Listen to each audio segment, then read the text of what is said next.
Pro-Ukrainian influencers like Garry Kasparov are having a meltdown right now and spewing the ridiculous conspiracy theory that the United States doesn't want Ukraine to win, but actually, counterintuitively, supposedly wants Russia to win. This is a predictable response of propagandized people to several developments. So let me run through them in this analysis. The most immediate ones are that Zelensky had admitted that the conflict has entered a stalemate.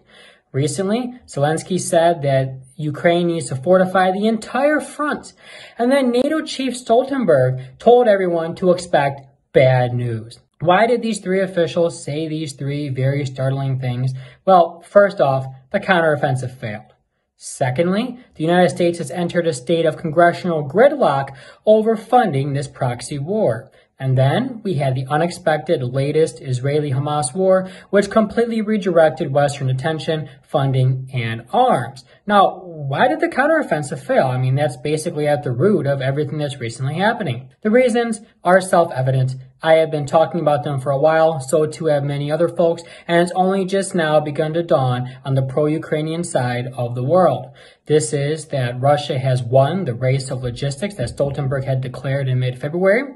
The sanctions completely failed to bankrupt its economy, and no political instability whatsoever took hold of Russia. What we see here is that this conflict was doomed to end in the West defeat. There was no way that they were going to defeat Russia. As I said, I and many others have known this from the get-go, but it's only just now beginning to dawn in the pro-Ukrainian segment of the world. And to add insult to injury, Zelensky's parliamentary ally, David Arkamia, had recently admitted that the conflict could have ended shortly after it began. But the West pressured Ukraine to not accept the compromise agreement that Russia had reached with Ukraine during the Istanbul peace process. As a result, hundreds of thousands of Ukrainians have died.